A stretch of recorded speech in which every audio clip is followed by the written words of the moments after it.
pipi terus. Nah, jadi Bapak Ibu, dulu udah hebat loh, belum banyak dengar nasihat.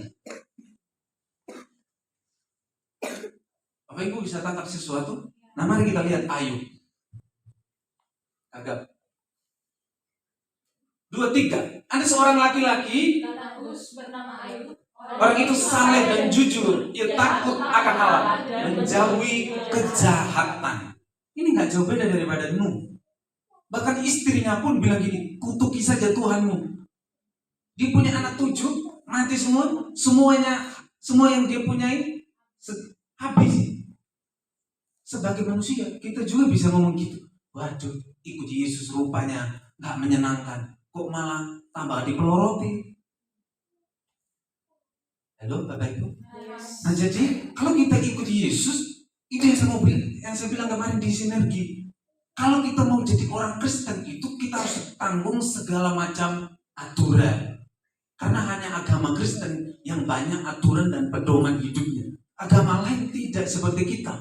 Mereka kan boleh tuh nikah lebih dari satu. Agama kita nggak boleh kan. Satu aja susah diatur. Nah, saudara jawab sendiri lah. Nah jadi ini yang saya mau bilang, bahwa kalau kita belajar dari kehidupan Ayub, dia bilang, kutuki aja Tuhanmu itu. Dia bilang, apakah kita hanya bisa menerima yang baik dari Tuhan, sedangkan yang jahat kita, yang buruk kita nggak bisa terima? Wow, keren banget kan jawabannya. Jadi apa yang kita mau belajar? Dari Ayub punya domba 7.000, untanya 3.000, lembunya itu 500 pasang, berarti ada 1.000. Keledai betinanya 500. Kita aja kucing nggak punya Bapak Ibu. Halo? Tikus aja dipateni. Iki pelihara hewan-hewan. Jadi bahkan dikatakan Ayub itu orang yang paling kaya di daerah timur. Itu sebelum dia ditimpa musibah. Tapi dari ketaatannya Ayub, dia dapat berkat double. Anaknya tetap 7 perempuan, 3 laki-laki, dan itu lebih cantik dari sebelumnya. Semua yang ini yang saya katakan tadi itu domba, unta, lembu, keledai betina 2 kali lipat. Apa nggak tambah kaya tuh? Tadi aja belum kena musibah udah dia dikatakan orang paling kaya di sebelah timur. Nah ketika dia dari ketaatan dia melewati proses bersama Tuhan, lebih hebat lagi. Nah rupanya kalau kita kadang-kadang melihat apa yang terjadi dalam hari-hari ini, kita harus bilang kayak ini udah masa depan. Kita harus belajar dari Ayub, Bapak Ibu. Itu yang saya mau bilang. Kemarin saya sama Yudi itu cerita waktu pas saya nggak ke toko, terus ada satu orang yang ngekos juga di tempat Bu Lastri, di tempat kami.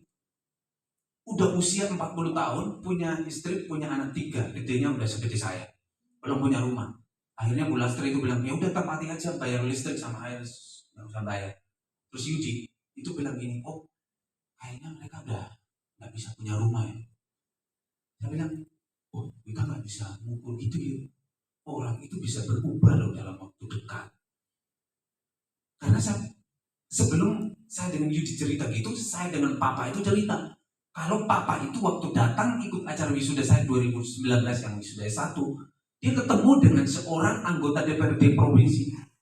Dia bukan anggota, ketua DPRD provinsi malahan. Ketua DPRD provinsi dari Sumba juga tempat kami. Dan kemarin ketemu baru 2023, berarti berapa tahun? Baru 4 tahun. Sekarang jalan kaki, padahal dia punya ekskavator, treknya banyak, mobilnya banyak, karena dia ketua DPRD provinsi. Yang DPRD kabupaten aja udah hidupnya baik, apalagi ini ketua DPRD provinsi. Jadi hidupnya bisa berubah cuma 4 tahun. Dari 2019 akhir Papa ketemu waktu datang ikut wisuda saya, kemarin ketemu lagi. Tersipu-sipu dia lihat Papa, dia malah malu. Padahal dulu waktu Papa ketemu dia di bandara, masih sempat ngasih uang Papa 50.000. Ini om buat beli minum di sana. Tapi ketemu kemarin 2023, udah gak punya apa-apa, bahkan kemana-mana naik Gojek. Dan itu juga yang saya bilang sama Yudi, kita gak tahu. Kami juga, aku bilang itu, kamu kan tahu Yud, nenek meninggal 2014, mama saya yang sama tuh dia nenek meninggal 2014. Waktu itu Kak Jenny masih semester 3 kuliah. Aku baru kelas 2. Mesak baru kelas 3 SMP. Lili masih SD. Orang bisa bilang gini, kayaknya hidupnya Pak Bernapas wes nggak bisa ketolong.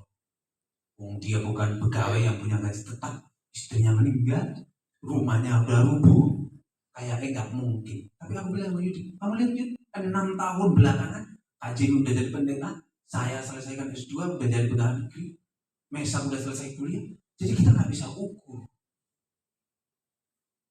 Halo Bapak Ibu, jadi kalau kita menghadapi sesuatu dan langsung memutuskan untuk, wah kayaknya nggak bisa ini, kita perlu belajar dari Ayub. Ya Bapak Ibu, lihat lagi Cornelius. Bapak Ibu bisa mengerti apa yang saya sampaikan? Kalau nggak ngerti nanti tanya Roh Kudus. Ya, jadi Cornelius, yuk jawab mereka. Cornelius, perwira.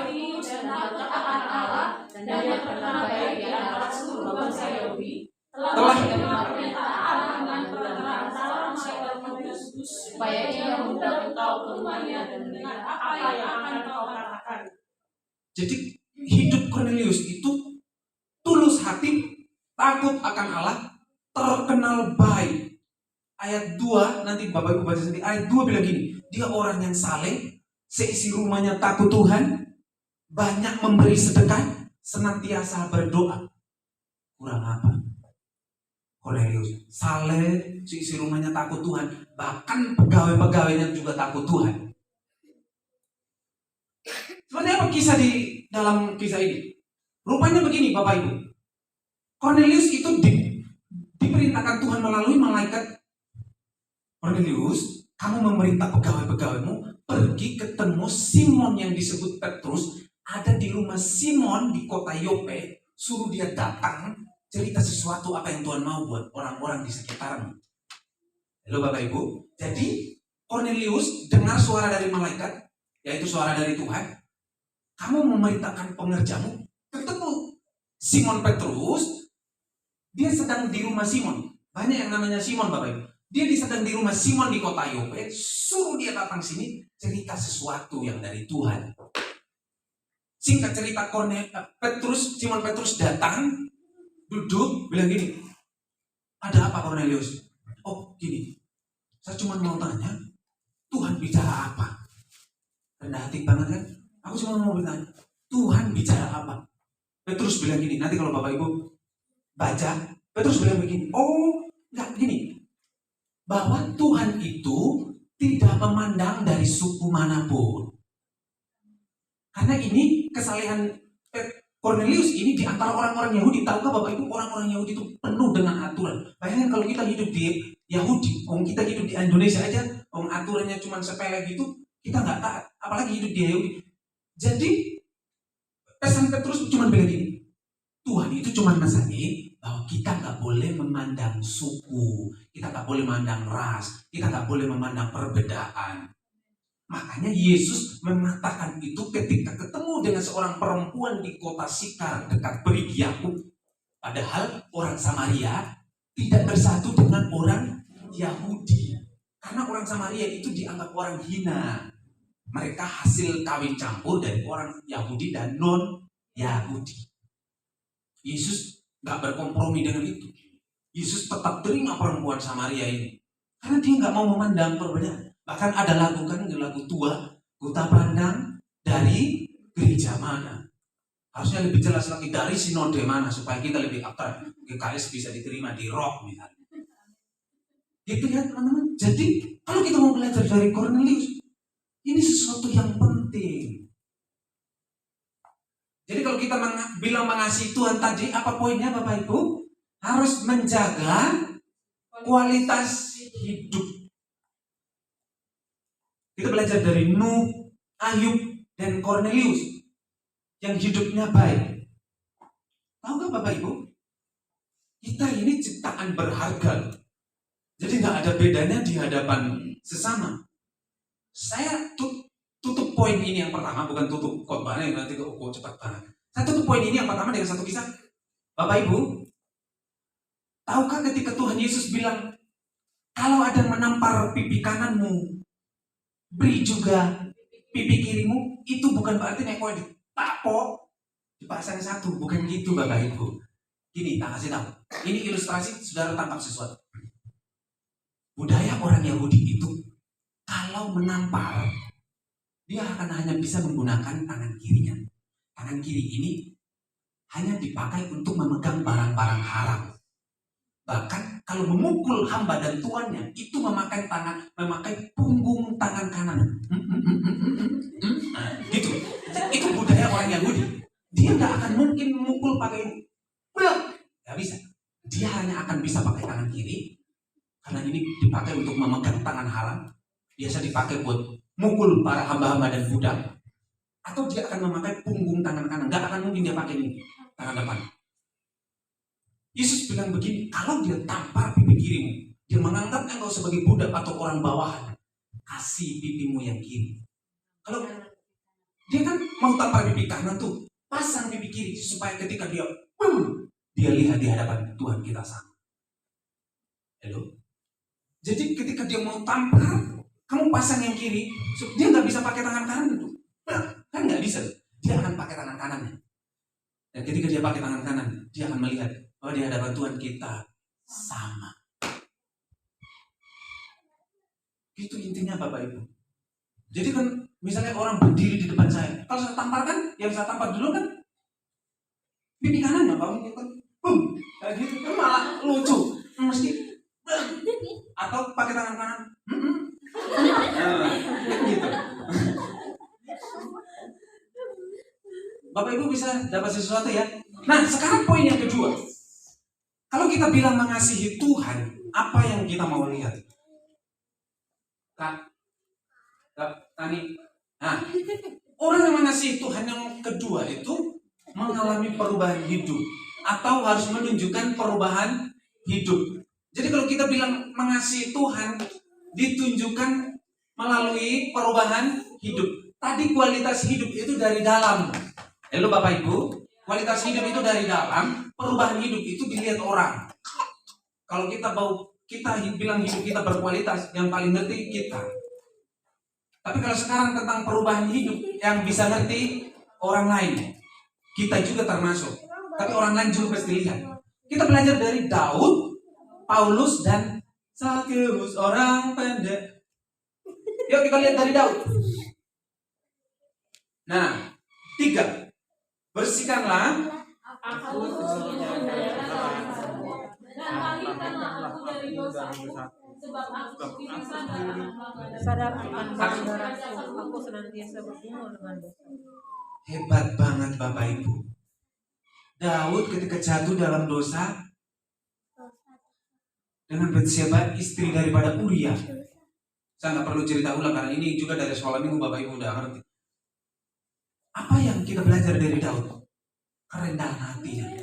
Dia datang, dia menunjukkan Tuhan sucikan aku. Bahkan ayat-ayat lain Bapak Ibu, Daud itu bilang gini, jangan ambil rohmu dari padang. Saya pernah cerita dengan satu teman saya mahasiswa, udah S2 tuh. Dia bilang gini, menurut Pak Yosafat, kalau Roh Kudus itu diam dalam hati kita, itu sejak kapan? Dia bilang, Roh Kudus itu diam dalam hati kita atau dalam diri kita, sejak kapan? Saya bilang, ketika kita terima Yesus sebagai Tuhan dan Juru Selamat, Roh Kudus itu ditaruh dalam diri kita. Bahkan Alkitab menjanjikan satu jaminan akan menyertai kita sampai kapan? Sampai akhir zaman. Terus dia bilang begini, terus kalau kita berdosa, Roh Kudusnya dia keluar dong. Halo? Saya bilang Roh Kudus gak akan mungkin keluar. Ini bukan ruangan jadi melebu, keluar masuk. Saya bilang gini, Roh Kudus itu kalau udah ditaruh dalam hati kita, dia akan diam di hati kita. Loh, terus pertanyaan yang paling bagus dulu ya. Terus kalau kita berdosa gimana? Roh Kudusnya keluar dong. Nah, terus dia Roh Kudus berduka dalam hati kita. Makanya ada ayat yang mengatakan jangan mendukakan Roh Kudus. Nah terus Roh Kudus nggak keluar. Kalau sampai Roh Kudus keluar, kata-kata Yesus nggak benar. Nah bisa dipenggali kata-kata saya. Yosafat bilang kata Yesus nggak benar. Terus bilang. Artinya apa? Tadi kan Yesus sudah bilang menyertai kamu sampai akhir zaman, sampai selama-lamanya. Terus kalau Roh Kudus melebu, metu, nggak benar dong kata-kata Tuhan Yesus. Jadi Roh Kudus itu berduka dalam hati kita. Makanya Daud ketika jatuh dalam dosa, dia bilang, jangan ambil rohmu daripada. Zaman perjanjian lama, Roh Kudus itu bisa masuk dalam hati orang kalau hidupnya benar. Setelah hidupnya nggak benar, dicabut. Ingatkan kisah Saul? Ketika hidupnya mulai nggak benar, Roh Tuhan mulai mundur daripada Saul. Dan sekarang dimasuki oleh roh jahat. Nah itu zaman perjanjian lama itu seperti itu Bapak Ibu. Makanya Daud bergumul, Tuhan jangan ambil rohmu daripadaku. Karena memang hebat waktu dalam zaman perjanjian lama. Orang hidup benar, Roh Kudus dilepoke. Terus hidupnya nggak benar, langsung ditok. Itu Bapak Ibu. Nah, kalau kita belajar dari Daud, kerendahan hatinya, dia mau bertobat. Bahkan ayat yang Mazmur 32 ayat 1, coba lihat kakak, dia bilang gini Daud. Dari Daud, nyanyian pengajaran, berbahagialah orang yang diampuni pelanggarannya, yang dosanya ditutupi. Kemarin saya baca, sepertinya kok